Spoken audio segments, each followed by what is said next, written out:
الحمد لله رب العالمين والصلاة والسلام على سيد الأنبياء والمرسلين نبينا محمد وعلى آله وأصحابه أجمعين أما بعد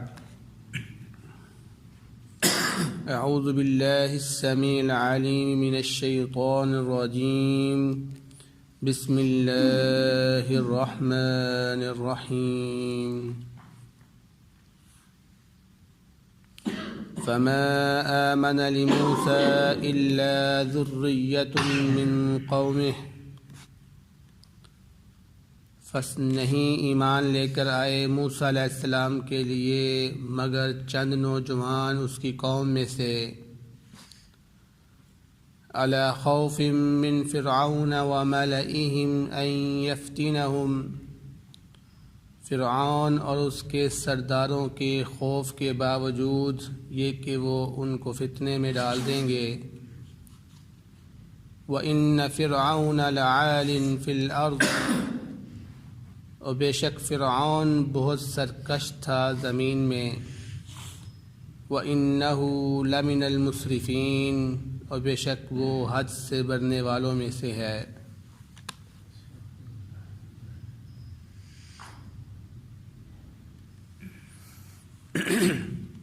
سورۃ یونس کی آیت نمبر 83 آپ کے سامنے تلاوت کی گئی ہے۔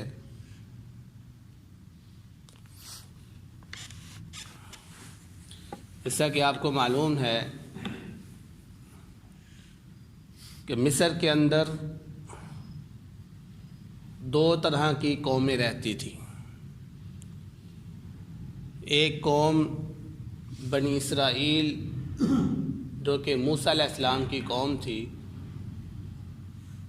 اور یہ بنی اسرائیل حضرت یعقوب علیہ السلام کی اولاد میں سے، اور دوسری قوم قبطی لوگ رہتے تھے جس کو قرآن نے آل فرعون سے ذکر کیا ہوا ہے کہ فرعون کی قوم تھی وہ۔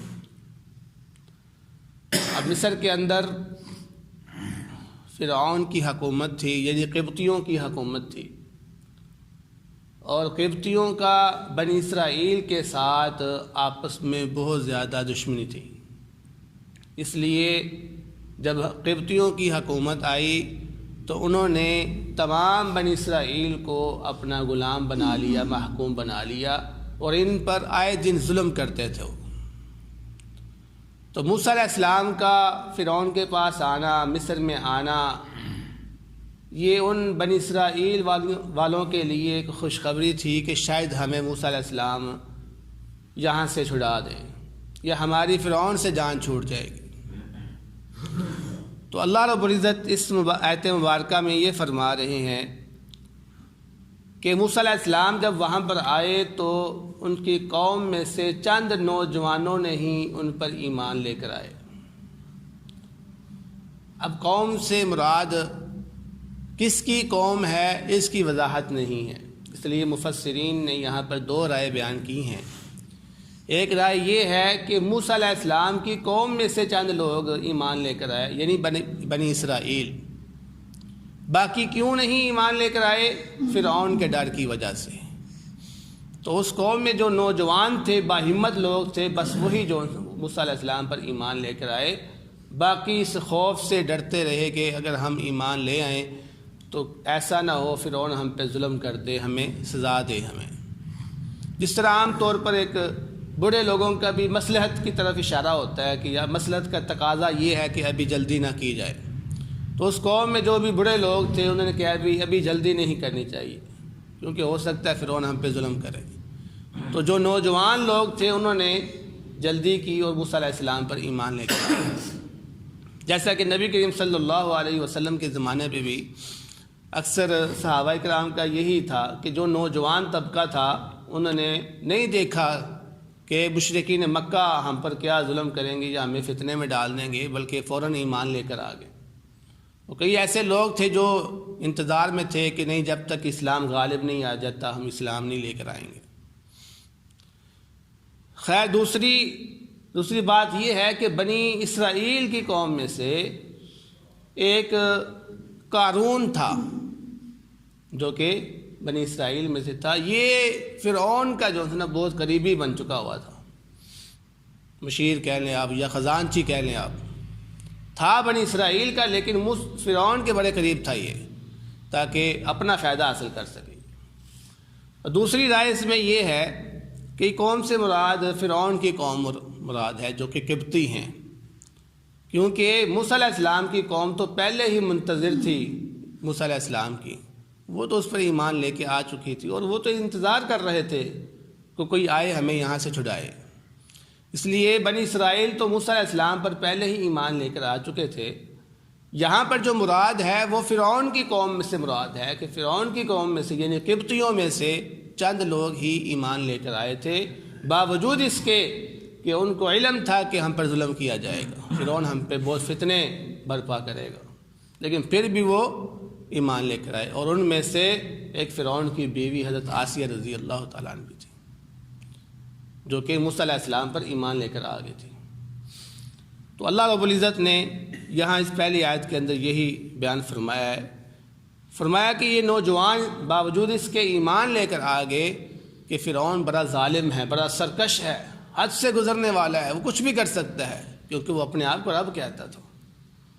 تو اللہ رب العزت نے فرمایا وقال موسیٰ, اور موسیٰ علیہ السلام نے کہا یا قومی, اے میری قوم, یعنی بنی اسرائیل نے موسیٰ علیہ السلام سے یہ کہا کہ اے موسیٰ, تو نے اپنے معجزات کو ظاہر کیا, تو نے اپنے آپ کو نبی ثابت کیا, لیکن اس کے باوجود بھی فرعون کا ظلم ہم پہ کم نہیں ہوا.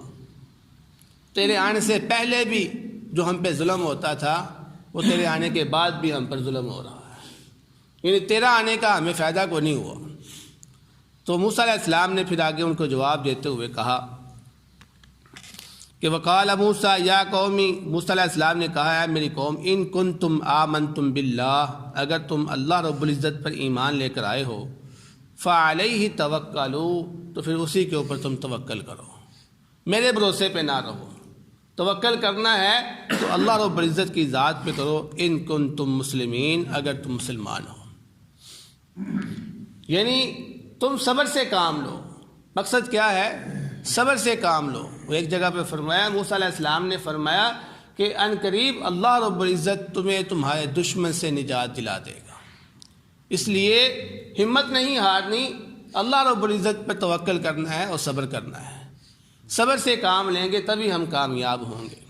تو یہاں پر ایک مسلمانوں کو بہت بڑی تلقین کی جا رہی ہے کہ جب بھی کوئی مسلمان مصیبت میں پھنسے تو اس کو اللہ رب العزت کی ذات پہ توکل کرنا چاہیے. جو شخص اللہ کی ذات پہ توکل کرتا ہے اللہ رب العزت اس کے لیے غیبی امور سے اس کی مدد کرتا ہے, اس کے لیے کئی راستے نکال دیتا ہے. تو موسیٰ علیہ السلام کی قوم نے پھر یہ کہا فقالوا علی اللہ توکلنا, اے موسیٰ علیہ السلام ہم اللہ رب العزت کی ذات پہ ہی توکل کرتے ہیں. ربنا, جو ہمارا رب ہے, فرمایا لا تجعلنا فتنة للقوم الظالمین. انہوں نے پھر دعا کی اللہ رب العزت سے کہ اے ہمارے رب, نہ تو ہمیں بنا فتنہ ظالم قوم کے لیے, ہمیں فتنہ نہ بنا ظالم قوم کے لیے. دوسری دعا پھر انہوں نے کی ونجینا, اور ہمیں نجات دے برحمتک, اپنی رحمت سے, من القوم الکافرین, کافروں کو قوم سے. یہ دو دعائیں انہوں نے اللہ رب العزت سے کی. پہلی دعا کہ ہمیں فتنہ نہ بنانا اس قوم کے لیے, اور دوسرا یہ کہ ہمیں نجات دے دے. اللہ رب العزت نے دعا کو قبول کرتے ہوئے کیا فرمایا, وَأَوْحَيْنَا إِلَىٰ موسیٰ, اور ہم نے وحی کی موسیٰ علیہ السلام کی طرف, وَأَخِيهِ, اور ان کے بھائی کی طرف. کون تھے؟ ہارون علیہ السلام. أَن تَبَوَّأَ لِقَوْمِكُمَا بِمِصْرَ بُيُوتًا, یہ کہ مصر کے اندر ان کے گھروں کے اندر ٹکانہ بنایا جائے, ایک ٹکانہ مقرر کیا جائے گھروں کے اندر. کیوں؟ کیونکہ مسلمان جو تھے, بنی اسرائیل جو تھے, ان کے لیے کھلے عام عبادت کرنے کی اجازت نہیں تھی. کوئی کنیسہ وہاں پر نہیں بنائے گئے تھے. فرعون کیونکہ شرکیہ تھا, وہ اپنے آپ کو خدا کہتا تھا, تو وہ یہ برداشت نہیں کرتا تو کوئی بھی بنی اسرائیل کھلے عام اللہ تعالیٰ کی عبادت کرے. تو ان کے اوپر پابندی تھی کہ وہ اللہ رب العزت کی عبادت کھلے عام کرے. اس لیے اللہ رب العزت نے ان کے لیے پھر متبادل حال نکالا کہ یہ اپنے گھروں کے اندر ہی جو ہے نا وہ اپنی عبادت گاہ بنا لیں اور اس پہ عبادت کریں اللہ رب العزت کی. یعنی بنی اسرائیل کے لیے یہ خاصہ نہیں تھا جو ہماری امت کے لیے خاصہ ہے کہ اللہ رب العزت نے ہماری تمام زمین کو مسجد بنا دیا ہوا جہاں ہم چاہیں نماز پڑھیں. پہلی امتوں کا یہ خاصہ نہیں ہوتا تھا. ان کے لیے لازمی تھا کہ وہ اپنے کنیسہ میں جائیں, اپنی عبادت گاہوں میں جا کر ہی نماز پڑھیں. لیکن اس مشکل وقت کے اندر اللہ رب العزت نے ان کے لیے یہ رخصت رکھ دی کہ چلو اگر تم باہر نہیں نماز پڑھ سکتے ہو تو کم از کم اپنے گھروں کے اندر ہی نماز پڑھ لو. سیم وہی سسٹم ہے جو نبی کریم صلی اللہ علیہ وسلم کے ساتھ ہوا. شروع میں جب نبی کریم صلی اللہ علیہ وسلم نے مسلمانوں کو دعوت دی اسلام کی تو وہ نماز گھروں میں پڑھا کرتے تھے. کھلے عام اللہ کی عبادت نہیں کر سکتے کیونکہ مشرکین مکہ ان پر ظلم ڈھاتے تھے. وہی سسٹم یہاں پہ تھا. لیکن مسلمانوں کے لیے, امت محمدیہ کے لیے یہ ایک وسعت تھی کہ زمین ان کے لیے کشادہ تھی, جہاں بھی وہ نماز پڑھنا چاہیں پڑھ سکتے تھے. لیکن بنی اسرائیل کے لیے یہ چیز نہیں تھی. اس لیے تو اللہ رب العزت نے پھر ان کے لیے ایک رخصت دی کہ وہ اپنے گھروں کے اندر جو ہے نا وہ نماز پڑھے اور اللہ رب العزت سے جو ہے نا وہ مدد طلب کرے. تو فرمایا وَجَعَلُوا بُيُوتَكُمْ قِبْلَةً, اور اپنے گھروں کو اس طرح سے بناؤ کہ وہ قبلہ رخ ہوں. اب قبلہ رخ ہونے سے مراد یہ ہے کہ قبلہ کون سا ہے. یعنی گھروں کی اپنی شیپ اس طرح بنا دو کہ آپ جب گھر میں داخل ہو تو آپ کا چہرہ قبلے کی طرف ہو. تو بنی اسرائیل کا جو اس وقت قبلہ تھا وہ قبلہ بیت المقدس ہی تھا. اگرچہ بعض مفسرین نے کہا ہے کہ بیت المقدس اس وقت بنا ہی نہیں تھا, لہذا ان کا قبلہ بیت اللہ تھا. ایسی بات نہیں ہے, بیت المقدس بن چکا ہوا تھا. کیونکہ ایک حدیث میں آتا ہے کہ سب سے پہلے خانہ کعبہ کو بنایا آدم علیہ السلام نے, اور پھر اس کے بعد بیت المقدس کو بنایا گیا. اور پھر سوال کیا گیا نبی کریم صلی اللہ علیہ وسلم سے کہ بیت اللہ اور بیت المقدس کو بنانے میں کتنا فاصلہ ہے, یعنی کتنی دیر بعد یہ بنایا گیا. تو نبی کریم صلی اللہ علیہ وسلم نے فرمایا 40 سال بعد بنایا گیا. اب آپ اندازہ کریں کہ آدم علیہ السلام نے جب بیت اللہ بنایا تو اس کے بعد 40 سال کہاں گزرتے ہیں, وہ بہت کم عرصہ ہے. اور آدم علیہ السلام کی عمریں تو ماشاءاللہ ہزاروں سالوں کی تھی. اور اگر ہم یہ کہتے ہیں کہ بیت المقدس حضرت سلیمان علیہ السلام نے بنایا ہے اور اس سلیمان علیہ السلام موسیٰ علیہ السلام کے بعد آئے ہیں تو پھر ہماری اس حدیث کا مفہوم غلط ہو جاتا ہے. البتہ جس حدیث میں یہ آیا ہے کہ حضرت سلیمان علیہ السلام نے بیت المقدس بنایا ہے اس کا مطلب یہ ہے کہ انہوں نے دوبارہ تعمیر کی ہے, جس طرح حضرت ابراہیم علیہ السلام نے بیت اللہ کی تعمیر کی ہے. اصل میں بنیاد رکھنے والے آدم علیہ السلام ہی ہے, لیکن وقت کے ساتھ ساتھ اس کی تعمیر ہوتی رہی ہے. جیسا کہ ابراہیم علیہ السلام کے بارے میں معروف ہے, انہوں نے بیت اللہ بنایا. تو اس کا مطلب یہ نہیں ہے کہ انہوں نے شروع سے بنیاد بنائی, نہیں, انہوں نے دوبارہ تعمیر کیا تھا.